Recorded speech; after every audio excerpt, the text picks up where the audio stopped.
Omar, you all right? Bismillah ar-Rahman ar-Rahim. Alhamdulillahi wassalatu wassalamu ala rasulillahi amma ba'd. Today and next week, inshallah, we want to shed some light on one of the pinnacle aspects of the deen of Al-Islam. Without understanding, practicing, comprehending, and accepting this issue, a person is not going to be a real Muslim. It's going to be a fake Muslim. And he may not even be a Muslim at all, because this particular issue sets the Muslims apart from the Yahud and the Nasara, the Jews and the Christians, Sikhs, Hindus, and other than that. There are some people who claim that they are Muslims, and they truly believe that they are Muslims, but because they compromise the correct understanding in this issue, even if they have sincerity that reaches the stars of Pegasus, they have sincerity. But if they don't understand this and accept it, they're outside of the fold of Al-Islam wa la kirama. And that is the issue of the prophets and the messengers of Allah, salawatullahi wa salamuhu alayhim ajma'in. A lot can be said about al-Iman and believing in the prophets and the messengers. We just want to deal with one aspect of it today, and the next week, inshallah, deal with another critical aspect of this branch of Islamic knowledge, an-Nabuwah. What is prophecy? And what's the difference between a Nabi and the Rasul? Because Allah has made a distinction and a difference between them. The Nabi is a prophet and the Rasul is a messenger. And they're not one and the same. They're not one and the same. Today, what we want to deal with, inshallah, to give us appreciation and a concept, is what we mentioned the other day. But when I mentioned it, I said, I want to revisit this and share the information with you brothers. And that is, the prophets and the messengers, may Allah's salawat and his salams be upon all of them. They have some special qualities that no other human beings share in those qualities with them. They are unique. On the strength of them being prophets and messengers, they're different than everybody else.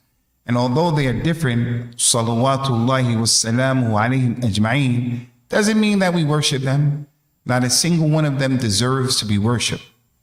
Not a single one of them deserves to be worshipped.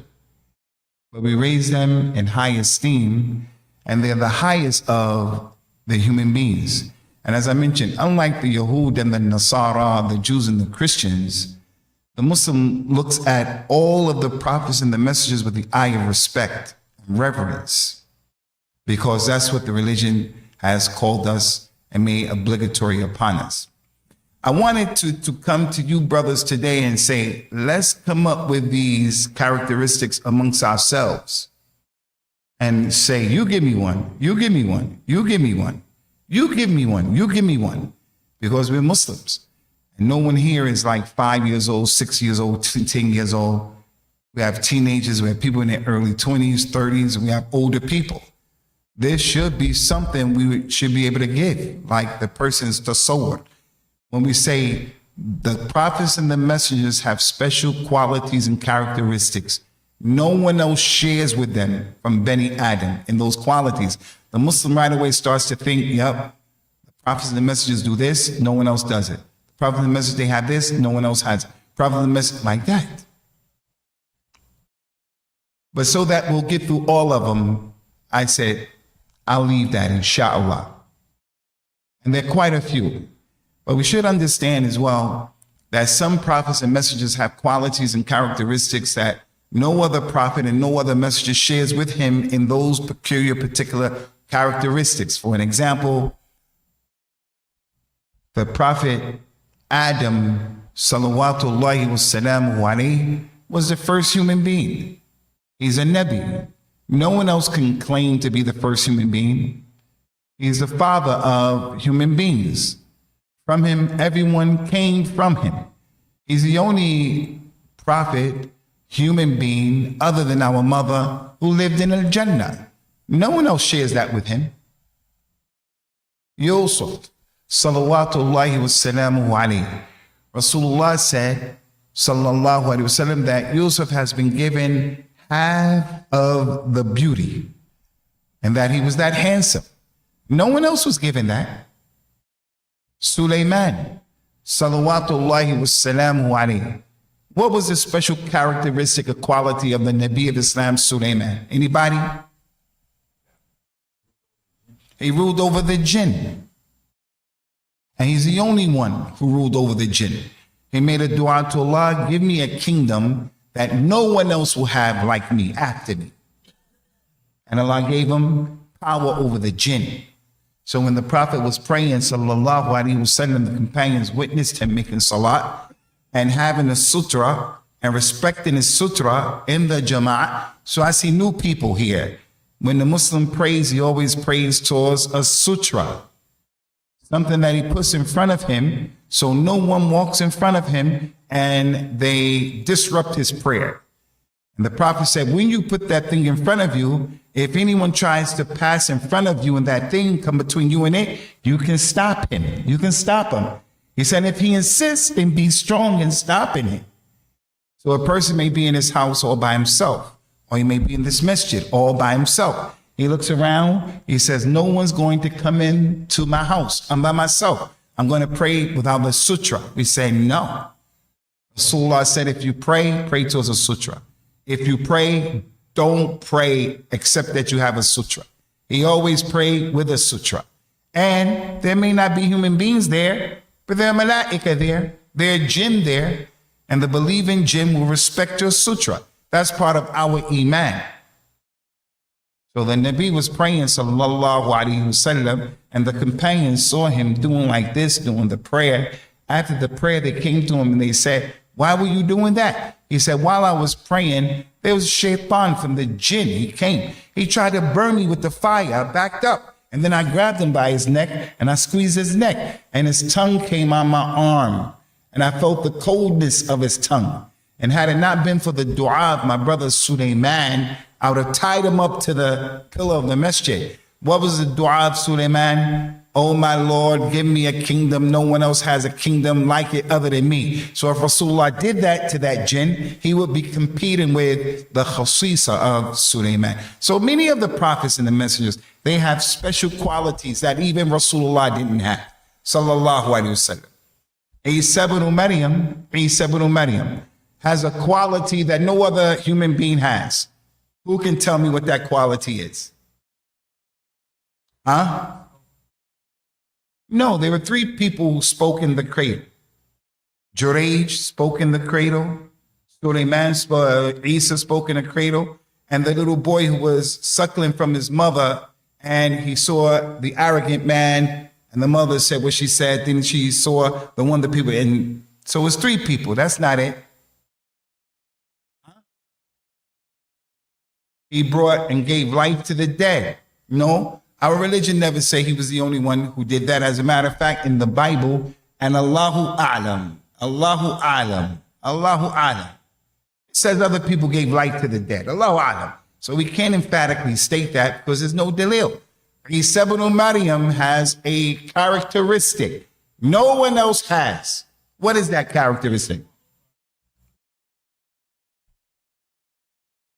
Huh?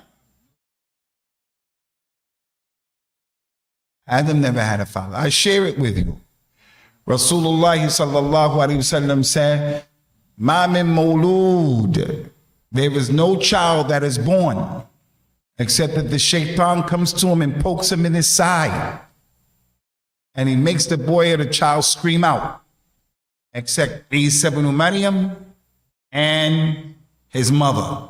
So his mother, they were the only two people who had that.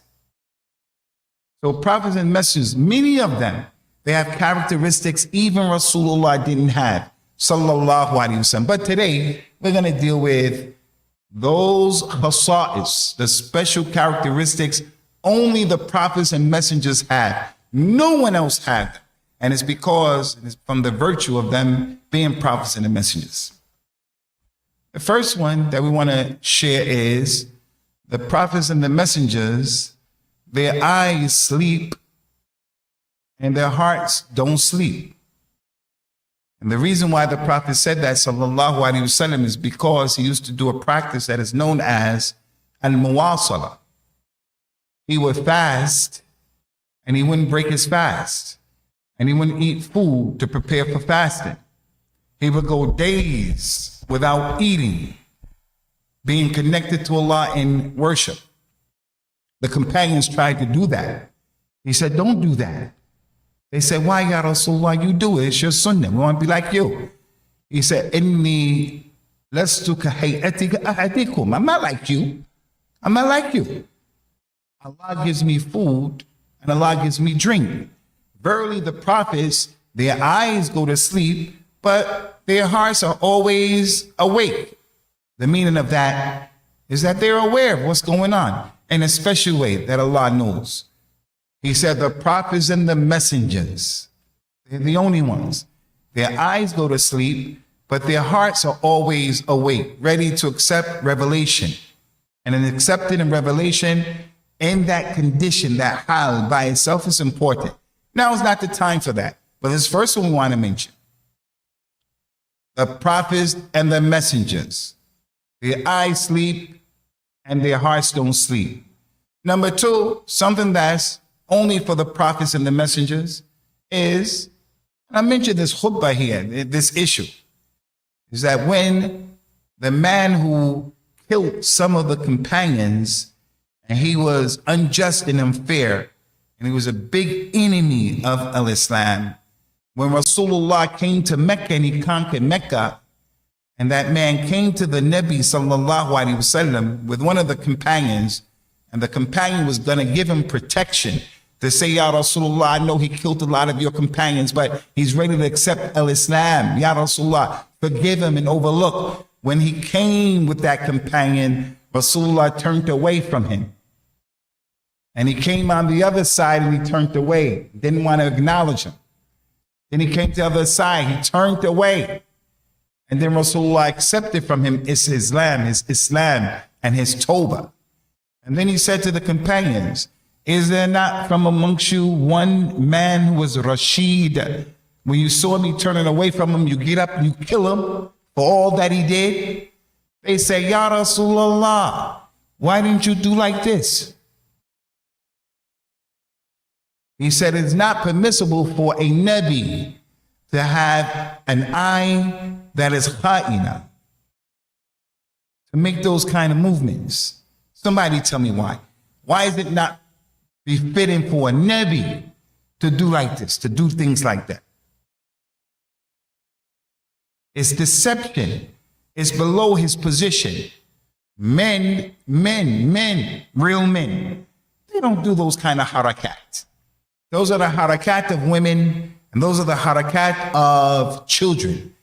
When we used to grow up, they taught us you can promise someone something, and while you're promising him, you do your fingers like this behind your back, which means you're not going to do it. You guys heard of that before? I heard the origin of that is the cross. I don't know. You promise someone something and your feet are crossed under the table. And you're telling him, I'll do it, but your feet are crossed. So in your mind, you're not going to take care of the wafa of the wa'd, that promise that you made.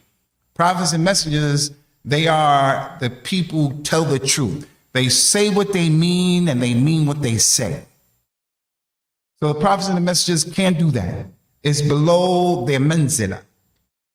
Number three, from those issues, this is really important, is that before every prophet and messenger dies, as the Rasul sallallahu alaihi wasallam was about to die, he told all of those in attendance, sallallahu alaihi wasallam, ma min nabiyyin yamrud illa khuyira bayna dunya wal akhirah. Every prophet before he dies, he's given a choice. Do you want to live and stay in the dunya, or are you ready to die right now? So before they die, Allah doesn't say that to anybody else. That's the manzila of the Nabi and the Rasul. It's a special place. Do you want to live or do you want to die? They said that to the Prophet sallallahu alaihi wasallam. Whichever angel came to him, was it Jibril? Was it Malakul Maut, the angel of death? He came to him and said, he was sick, he was dying. Do you want to stay in the dunya and continue to live? Or do you want to die? He said, sallallahu alaihi wasallam, what? He said, Bal ila al-rafiq al-a'la. No, I want to go to the company on high. I want to go and be with the other prophets and messengers. I want to go and be with Allah Azza wa Jal. Meaning I want to leave the dunya, not go to Allah right now. Which brings us to the next one. From the khasa'is of the prophets and the messengers, salawatullahi wa salamuhu alayhi, remember this, is that he didn't say, yes, I want to go and be with the companions on high, meaning that they are up there. No, because the next khasisa is in the dunya, but it's in the barzakh.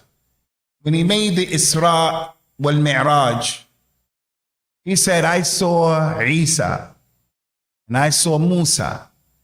He saw them in different levels of the Jannah, and he also saw them in their graves. He said that the prophets and the messengers who have died are in their graves making salat. They're in their graves making salat. So Muslims who don't have the correct aqidah and they are hell-bent on worshiping other than Allah, they say, you see, the prophets and the messengers are not dead. We say also human beings are not dead neither. Everybody is in their graves. The shuhada in their graves, alive, and they're being provided for. Kuffar in their graves, alive, being punished. Believers in their graves, alive, in the barzakh, and they're in the riyadh in the rawdah from the riyadh of al-Jannah. But as for the prophets and the messengers, salawatullahi wa salamuhu alayhim ajma'een, they are in their graves right now praying. Another issue about them in the graves, also important, is, I don't want to give this example. I used to give this example, but I think it's inappropriate, so I won't word it that way. But he said to the people, sallallahu alaihi wasallam, an issue that came up and was really important, and that is, when Rasulullah died, sallallahu alaihi wasallam, it was the first time for that to happen. So the companions looked at the situation. Here's the body of the Nabi of Islam. He was with us for 23 years. We follow him and his sunnah. He's not here anymore. What should we do with his body? What should we do? They looked at the issue. One of the companions said, I heard Rasulullah say that the Anbiya, wherever they die, that's where they're buried. Wherever they die, you bury them right there. Wallahi, Allah did not leave anything in his deen unturned. No stone unturned, that we need to come up with a new formula. You young brothers, don't be on no wishy-washy religion. Learn your religion.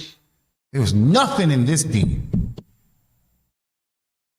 When that companion said that, because the companions are thiqat, not a single companion made i'tiraz. No. They got with the program.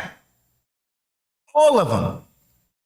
Ali ibn Abi Talib washed the body of Rasulullah sallallahu alaihi wasallam, and they buried him in the house of our mother. Whose house was he buried in? Our mother Aisha, his most beloved wife. May Allah be pleased with her. Also, as it relates to the grave, from their special qualities, is that the Nabi sallallahu alaihi wasallam said, "La ta'kul ard ajsam al-anbiya." The earth does not eat the body of the prophets and the messengers. Now, I don't want to give this example, but you know King Tut and those other Egyptian pharaohs. You know what I'm talking about? They pull them up, they excavate them, and they're mummified. They look black and they, look withered. Sometimes the body becomes skeletons and things like that. The prophets and the messengers are in their graves, and the way they looked when they died That's the way they are in the grave. That's the way they are. And that is bringing us to a very important point. The next khasisa. They are. Should a Muslim ever say, let's dig up the Prophet's grave and let's see how it look? You did that, what's wrong with you? You're a heretic, you're a mulhid. You say something like that. Let's dig up his grave to see. We don't have to dig up his grave to see if he told the truth. We believe that. Which brings us to the other issue. The other issue from the khasa'is of the prophets and the messengers of al-Islam.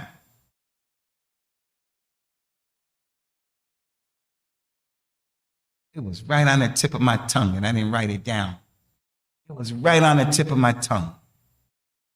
Panel.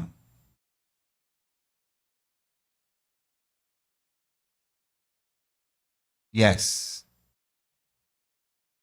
Allah protects their bodies from being eaten by the earth, just as He protects their bodies and protects them.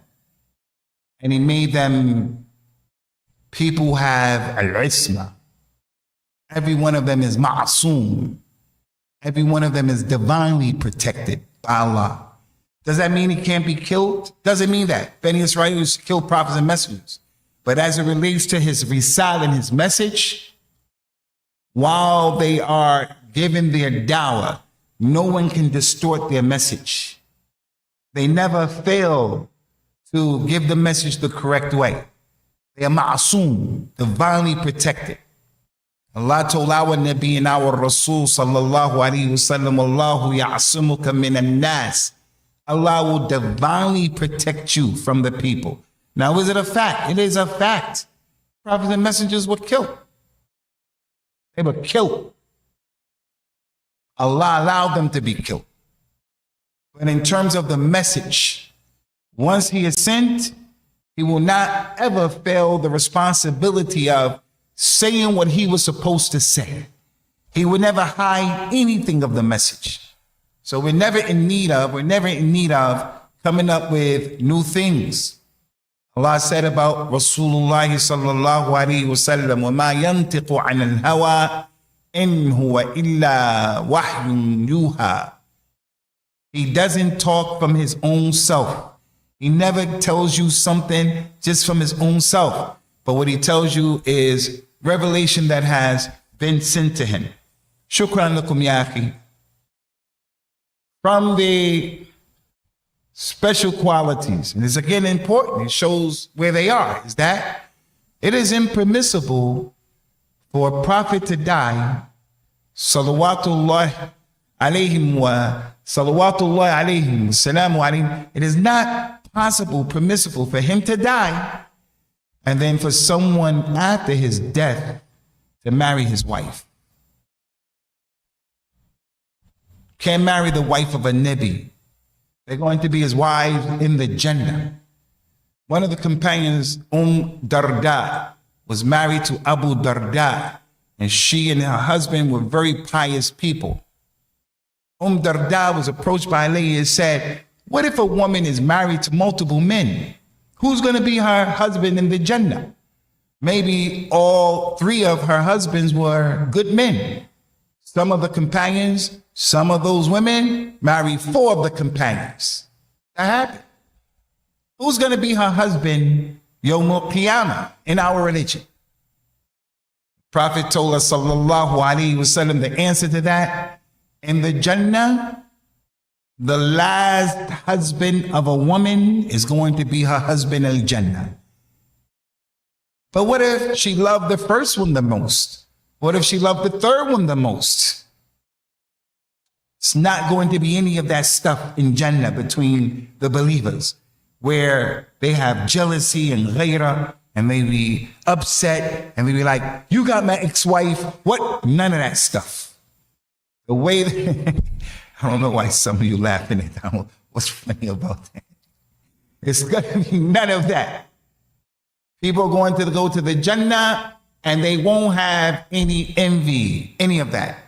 So if a man married the wife of a Nabi, what is that kalam? What is that kalam? Allah Azza wa Jalla mentioned in the Quran, ما كان لكم أن تؤذوا رسول الله ولا أن تنكحوا أزواجه من بعده أبدا إن ذلك كان عند الله عظيما. It is not befitting for any of you to harm Rasulullah, to annoy him. Al-adha is to visit him when he's tired. Al-adha is to be heavy on him. You know, to be weird with him. Sometimes in our community, we have people who act weird. Why are you acting weird like that? Why are you all over the place like that? And the community is looking at the person saying, collectively, why is he weird? You're giving us other, the things that you do. Allah said, you can't do that to Rasulullah. And sometimes the people used to do that. They would ask him a lot of questions. They would come to him at a time and they would visit him. He wants to go to sleep and do qaylula, take a rest, be with his family, and people would sit there. So Allah gave them edit. Don't do that. And don't marry his wives after him. If you were to marry his wife after him, that is a great thing with Allah.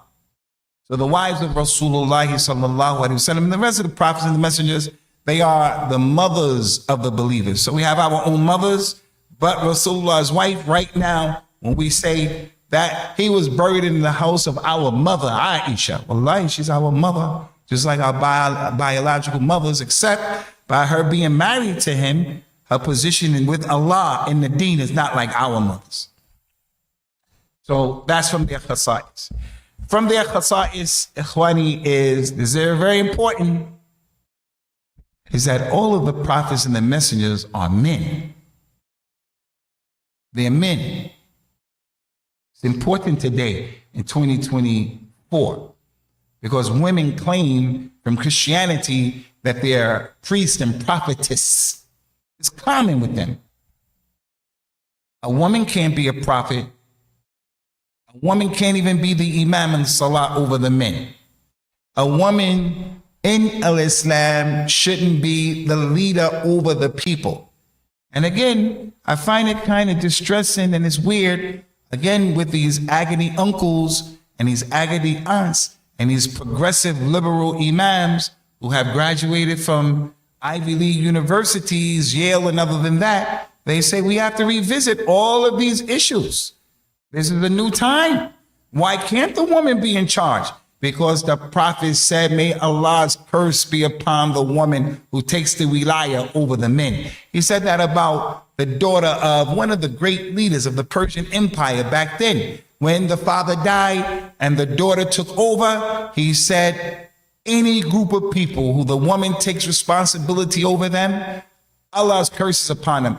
Yeah, but what about Kamala Harris? Kamala. What's that bitch's name? What's her name? Kamala. This is what we do in America today. Well, even if it's what we do in America today, this is the problem with the dunya today. But in looking at that issue, am I encouraging Muslims to be weird and disconnected to their reality? No, I'm saying we have to be strong. We're not going to say, if that lady wins the presidency, every khutbah for the rest of the year, we're going to just talk about her in that situation. This is the reality.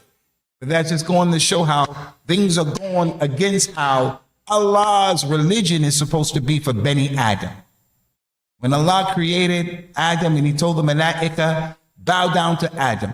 They said, shall we bow down to one who's going to shed blood in the earth and make mischief? And we give tasbih, we worship you? He said, I know what you don't know. From what Allah knows is, he's going to send prophets and messengers and awliya.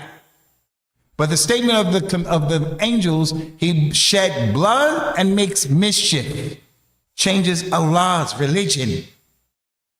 The religion of Allah has been changed. The Khalifa of Bani Adam, the Khalifa, is supposed to be from the men. And if it's not like that right now, it doesn't make this okay. But again, in saying that, we have to deal with the waqi' the way it is. We have to deal with the reality.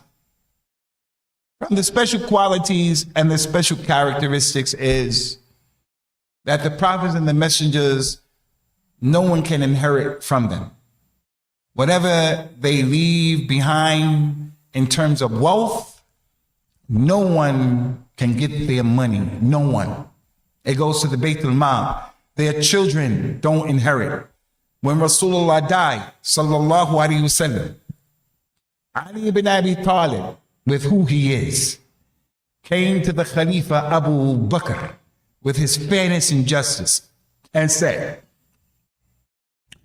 I want inheritance for my wife, my cousin Fatima, the daughter of Rasulullah. He died, he has some stuff. What does he have? He had a sword, he had a shield, he had animals for jihad, he had spears, things like that. He didn't have money. He had some food here and there. He said, I want that. Where's it gonna go? I want it for Fatima. This is his only child still living. I want it for her. Not being greedy, but the mirath of the dead person is important.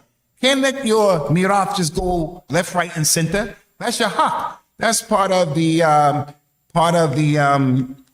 legacy of your father, your mother, your brother, your uncle. Don't let people just steal your stuff like that. He came and said, I want it. Abu Bakr said, no, you don't get anything. She doesn't get anything. I heard the Prophet say, sallallahu alaihi wasallam, we, the Ma'ashir, al-Anbiya, all of the prophets and messengers, what we leave behind, we are not, no one gets inheritance from us. Why? Why do you think? Why do you think? Why can't his sons inherit, for an example? Why do you think?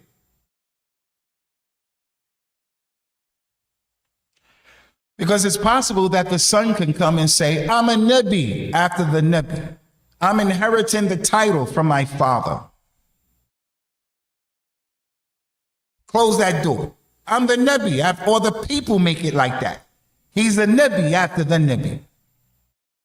So there's no inheritance between the prophets and their children or their relatives who they are left behind.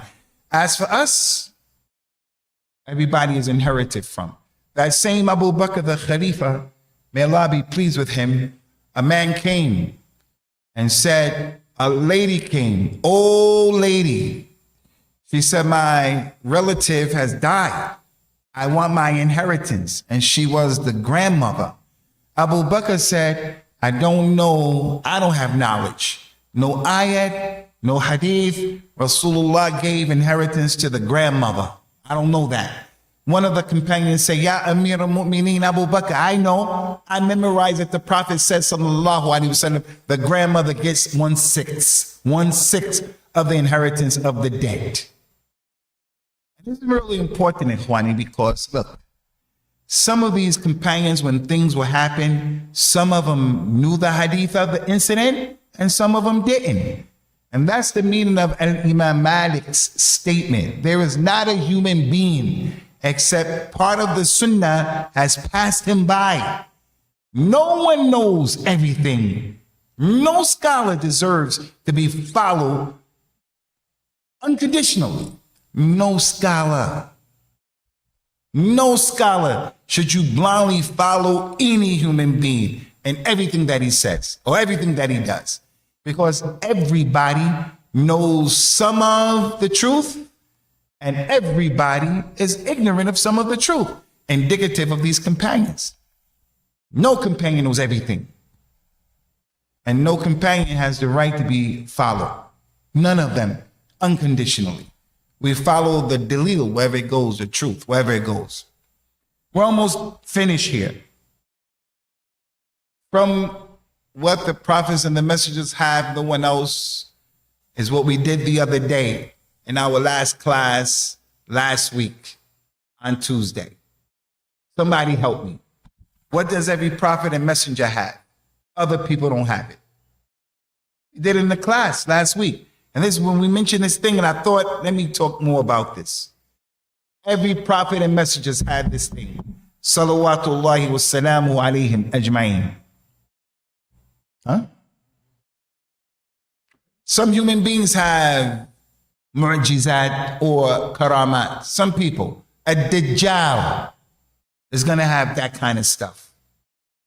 So some people have, karamat, how would you translate karamat? Mu'jizat is a miracle. Karamat is, they make a distinction between the two, and some may say it's the same thing. Other people have that stuff. What is it? In Aqidah, we mentioned it, brother. Yawm al-Qiyamah from the Usul. That's one of them, but yes. Inna li kulli nabiyyin hawda. Every Nabi Yawm al-Qiyamah will have a fountain. We be giving these classes, man, and you guys put this information in your pockets, man. And then when it comes up, you say, that's it. That's right. Every Nabi will have a fountain in the dunya. Before Yawm al-Qiyamah. And we explained that the Kawthar is in the Jannah.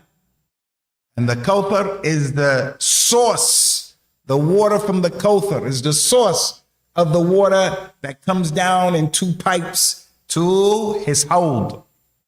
And every prophet will see his people at the hold. And Rasulullah will have his hold, and he hopes and prays that his companions, his ummah, will have the most people.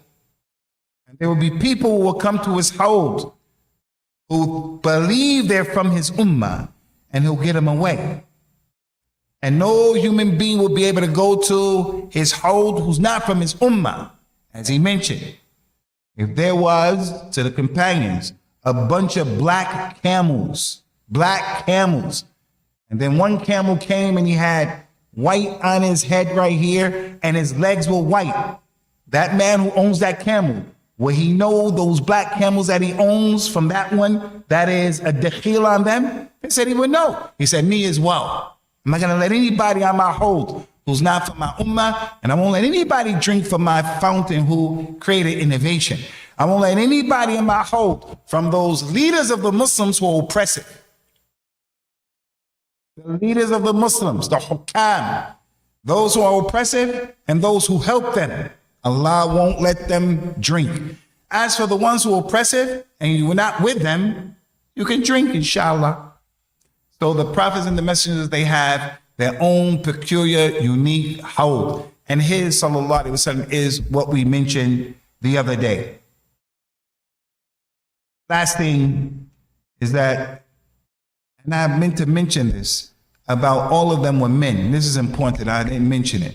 The reason why this is important is because today, the Christians say that women can be prophets. They say that Maryam is a prophet because Allah revealed to Maryam. Allah mentioned in the Quran that he gave wahy to Musa's mother. وَأَوْحَيْنَا إِلَيْهَا. We revealed to her. We gave a wahy to put the baby in the river so he can flow away. We revealed that to her. And Allah also said he revealed to Maryam. So they say these 2 women are prophets because revelation came to them. And this is the quality of the prophets and the messengers. So women can be prophets and messengers. But Allah Azza wa Jal mentioned, وَمَا أَرْسَلْنَا مِن قَبْلِكَ إِلَّا رِجَالًا نُوحِي إِلَيْهِمْ فَاسْأَلُوا أَهْلَ الذِّكْرِ إِن كُنتُمْ لَا تَعْلَمُونَ. We never sent a messenger before you, Muhammad, except that they were men. That revelation came. Only men. How can the woman be a prophet and a messenger when there's going to come on her days in which physically and mentally she's not going to be on her job? She's not going to be the best version of herself. And anybody who has a mother, a sister, a daughter, he knows that. What happens when his wife becomes pregnant? And in the first 3 trimesters, she is really, really sick, as some women are. What are you going to do? She's a Nabi and a Rasul and the people need her. And they say, I got stomachache. I have morning sickness. I can't come out. What's going to happen when she have her dawra, akramakumullah, and her mizaj? What was going to happen? And if she's in that condition and she comes out to the people in that condition how women have, she's mutanervisa because of her hormones. And she says, Allah revealed to me. Men are going to say, what? It's a sign you're Majnun. Something's wrong with you. Whereas the men, a different thing. Kamula min al-rijal kithirun, he said, many men have been complete, but only 4 women have been complete. That's it. Many men, over 100,000 prophets and messengers, only 4 women are complete. Who are those 4 women? These 4 right here, our new students right here. You 4. You. Which woman, number 1? What, man? I could irfa soltek. What? You're not sure. You, my man. Since you brought him here today, brother, you better save this ship from sinking, brother, because you brought him here today. Name one of them. Go ahead, brother. Mariam, the mother of Isa. Good job. No problem, man. If you don't know, you don't know. No problem. We all don't know things, like we said. Some people know some things, and we're ignorant about other things. Mariam, Prophet Muhammad's wife, Khadija bintu Khuwaylid, Asiya, the wife of Fir'aun, and Fatima, the daughter of Rasulullah sallallahu alaihi wasallam. And in the same hadith he said, and the fadl of Aisha and all of the women is like the fadl of Tharid and all of the other food. Radiyallahu anha. So those 4 women. As for the men, they're the prophets and they are the messengers. The last thing we want to mention, my brothers, is that the prophets and the messengers, they obviously have the purest hearts. They're the best human beings. They were the most balanced people, the best akhlaq. They were the best people in terms of their character, their morals. They were never corrupt people, because if they came and they were corrupt, people would say to them, we reject this. You did this, you did that. Like Musa, before he became a prophet, he killed that man. He didn't mean to kill that man. He punched him and he killed him. So when Musa came to Fir'aun, they said, oh, you a prophet? Don't you remember that man you killed from amongst us? Don't you remember that evil? When Rasulullah was young, he said, I was young in Mecca. And I went with some of the ghilman and the youngsters of Mecca, and I went out to go to the party that they were going. They had a party, and I went to go with the party with them. And when I went to go to do that thing, one narration, he went to sleep, and he never attended the party. So the people never say to him when he becomes a Nabi, you remember you used to do this with us? They didn't have anything negative to say about him when he was young, before Islam, or when he became older.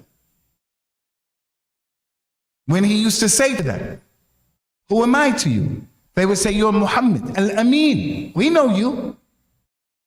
So the prophets and the messengers, they had the best character. They had the best character. We're not people who put themselves in a position for people to criticize them and to reject their dawah. So in Islam, if we're people who are Salafi, like this thing that happened with this brother,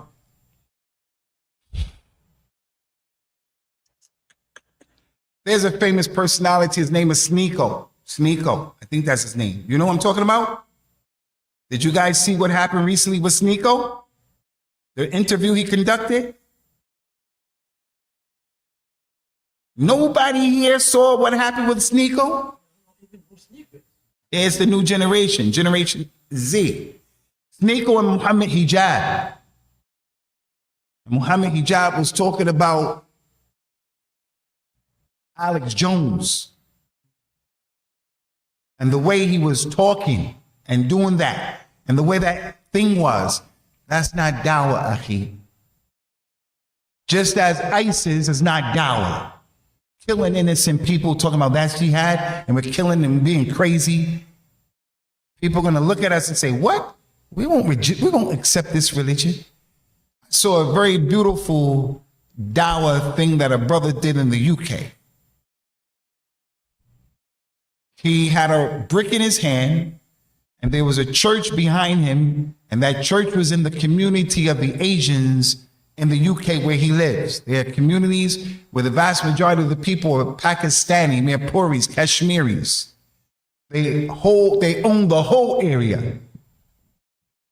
He picked up a rock and he started talking about these racist, far-right, white supremacists who were making all of this craziness the last few days in the UK. That brother was saying some very angry words. You think you're going to come to our Masjid? You think you're going to do this? Well, let me show you. And he looked as if he was getting ready to throw the rock, and he went, and then he put the rock down and he said, that's what you want me to do. But I'm not doing that, because that's not our religion. And he started giving dawah. I thought that was nice. Because unlike him, the ignorant shabab who have no knowledge and they just have Hamas, mutahammisun, if they beat us up, we find them and we beat them up. Because I saw videos where they beat Muslims up who had their dawah stalls, and I saw Muslims where the Muslims caught them in our communities, and the Muslims beat them up.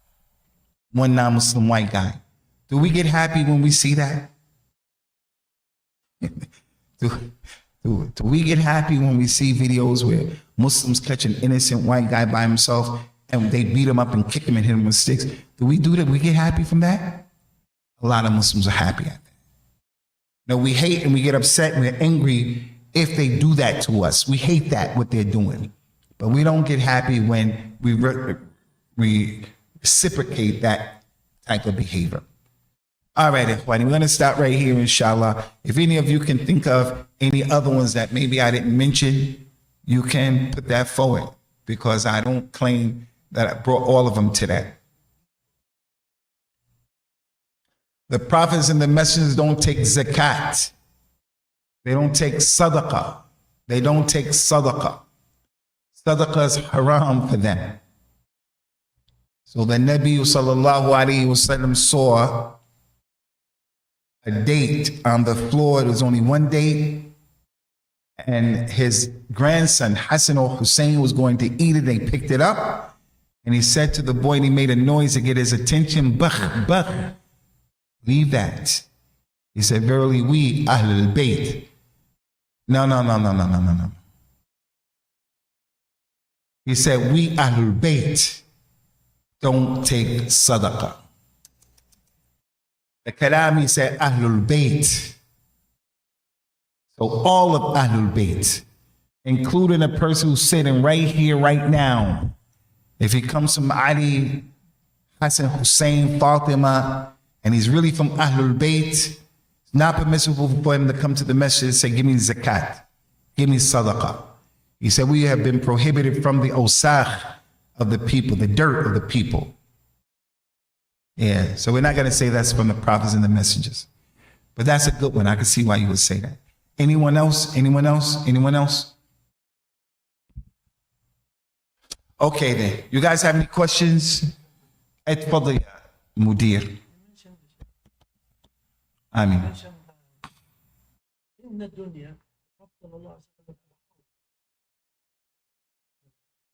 Now, in the dunya, meaning Yawm al-Qiyamah is not in Jannah yet. Before the Mizan, before the Sirat, after Yawm al-Qiyamah, in the dunya thing, it's not in the Jannah. Not in the Jannah. See, that's a good question for the Tawdih. So not in the dunya. Although he did say in the dunya, as we mentioned that day, sallallahu alaihi wasallam, when we explained to the people, where is the hawd? He was getting sick and he said to the people, verily I see my hawd right now. My hawd is over my mimbar. So the scholars say, Yawm al-Qiyamah, Allah Ta'ala will bring the situation where his mimbar will be next or on his hawd. But he saw that in his masjid. I see the hawd, my hawd is in my mimbar. It's in the dunya, in this thing, not in the Jannah, not in the Jannah. After Yawm al-Qiyamah. After Yawm al-Qiyamah, the horn will be blown, the people will be on a plain, no mountains, and it's round, and the ground is white, and you could just see people for as far as you can see, It's going to be tight, no room to move. Everybody will be barefooted, naked, and circumcised. And the only room there is where your 2 feet go, and that's it. No one's going to talk. No one's going to whisper. No one's going to move. And the only one who will talk that day is the one that Allah Azza wa Jal gives him the idhn. It's going to be a tough day. And the sun will be a meal from the ru'us. A meal. Scholar said that the meal can be a mile distance, which isn't very far from that big sun. But the strongest of position is that the meal is that ibra, the samul khiyat. What do you call that again? Yeah, but the thing. Yeah. The eye of the needle. That distance, the Arabs said in their poetry, that is a meal. So the sun is going to be that close to the people's heads. So the mu'adhin's neck will be the longest neck. People will be in sweat to their ankles, their knees, their thighs, their waists. Some people will be submerged. And then they'll come to his hold. And at that hold, the water, the liquid, is whiter than the white-driven snow. It's sweeter than honey. It's atyab from the misk. The cups of that hold for the believers is like the adid of the najum in the sama. And they will be mulawwa'a. They will be bright. All of them people from this ummah. Whoever drinks from it will never be thirsty again. And then those people will come to drink from it, and the angels will say, you can't drink from this. You can't drink. And Rasulullah would try to get involved and say, they are my ummah, my companions. Ashabi. The Rafidah uses this hadith to say, Abu Bakr and Uthman. Ashabi. Wa alaikum salam wa rahmatullah. It means my ummah. Those mala'ikas say, you don't know the ilm al-ghayb. إنك لا تدري ما أحدثوا من بعدك. You don't know what they did after you, invented in the deen. And then he'll say, Sohkan, get him away. And in that same situation with the hold, look at the Shiite, Ashabi. In another hadith, he said, sallallahu alayhi wasallam, I will know you yawm al-qiyamah from your places of wudu. Your faces will be white. Your arms will be white. Your feet will be white. And I can't wait to meet my ashab. I can't wait to meet my ashab. They said, aren't we your ashab? He said, no, you are my brothers. My ashab are those people who believed in me and I didn't see them yet. They didn't see me. May Allah make us from his ashab. So we have to know when these words interchange and not play games with the religion to suit our innovations. Like we find many of the people taking the words of the Salaf out of context and weaponizing the words of the Salaf. We don't sit with people of innovation. That is a principle of Salafiyah. Don't sit with people of innovation. But we're going to just cut all the people off? That has a meaning to it. So whenever we want to just cut off from people, we just want from people so we don't sit with them? No. There's a way of understanding that. Listen to the ulama. Follow the ulama. We weaponize that. Follow the 2 or 3 ulama that I have. That's it. No, I don't follow the 2 or 3 that you have like that. I don't have blind following like that. So let us not weaponize the religion like the Rafidah and these people of innovation. Be balanced and be just. سبحانك اللهم وبحمدك وأشهد أن لا إله إلا أنت أستغفرك وأتوب إليك. السلام عليكم ورحمة الله.